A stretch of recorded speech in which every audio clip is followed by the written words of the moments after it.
UP के एक छोटे से गांव में एक बच्चा आर्यन अपने माता पिता के साथ रहता था। आर्यन के पास बहुत सारे खिलौने थे, लेकिन उसे सबसे ज्यादा पसंद था एक पुरानी गुड़िया जिसे उसने अपने दादा दादी के पुराने ट्रंक में पाया था। ये गुड़िया देखने में साधारण थी, लकड़ी की बनी, हाथ से रंगी हुई और एक पुरानी गुलाबी फ्रॉक पहने हुए। आर्यन ने उस गुड़िया को अपना सबसे अच्छा दोस्त बना लिया। वह हर समय उस गुड़िया के साथ खेलता, उससे बातें करता और उसे रात में अपने पास सुलाता। लेकिन जल्द ही आर्यन के माता पिता ने घर में अजीब घटनाएं नोटिस करना शुरू किया। रात के समय जब सब सो रहे होते थे, घर के कोने कोने से खिलखिलाने की आवाजें आती, जैसे कोई बच्चा खेल रहा हो। कभी कभी उन्हें लगता कि गुड़िया अपने आप जगह बदल रही है। कभी वह आर्यन के बिस्तर पर होती तो कभी घर के किसी और कोने में।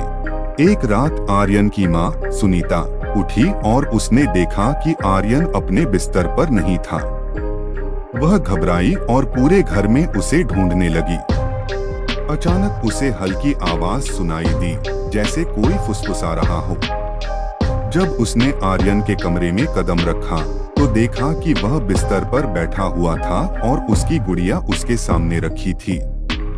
लेकिन आर्यन का चेहरा असामान्य रूप से गंभीर था, जैसे वह किसी और की तरह दिख रहा हो।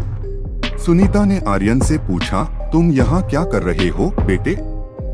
इतनी रात को जाग रहे हो? आर्यन ने बिना उसकी ओर देखे धीरे से कहा, मैं नहीं सो रहा हूँ माँ, ये गुड़िया मुझसे खेलना चाहती है।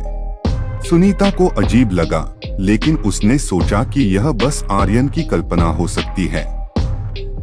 लेकिन जैसे ही उसने गुड़िया को उठाने की कोशिश की, उसे ऐसा महसूस हुआ कि गुड़िया बहुत भारी हो गई है, जैसे वह उठने से इनकार कर रही हो। उसने घबराकर गुड़िया को वापस रख दिया और आर्यन को अपने साथ ले गई। अगले कुछ दिनों में घर में और भी विचित्र घटनाएं होने लगी। रात में दरवाजे अपने आप खुलने बंद होने लगे और कभी कभी सुनीता और उसके पति को ऐसा लगता कि कोई उन्हें देख रहा है। आर्यन ने स्कूल जाना बंद कर दिया और हर समय बस उस गुड़िया के साथ ही खेलता रहता। एक दिन आर्यन की दादी गांव आई और उन्होंने उस गुड़िया को देखा। उन्होंने तुरंत सुनीता को बुलाया और कहा, ये गुड़िया यहाँ नहीं होनी चाहिए थी। ये उसी गुड़िया की तरह लग रही है जो सालों पहले गांव के एक तांत्रिक के पास थी।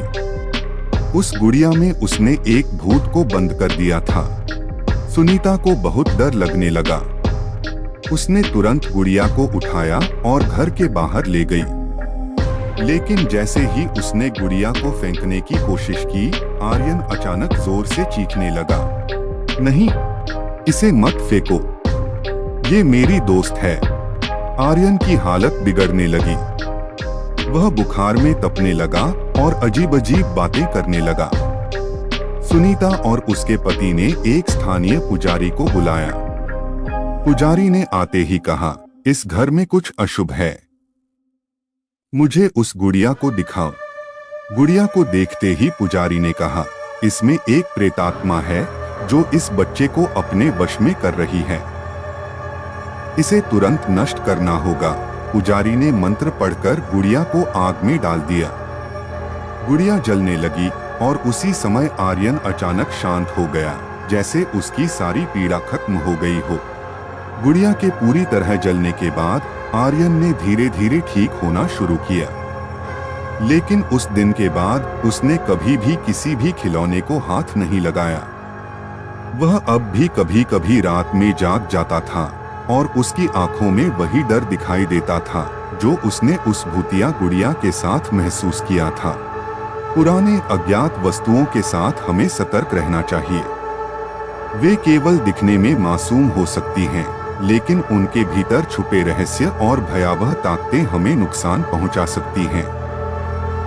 किसी भी वस्तु को उसकी असली शक्ति जाने बिना अपने जीवन में शामिल करना खतरनाक हो सकता है।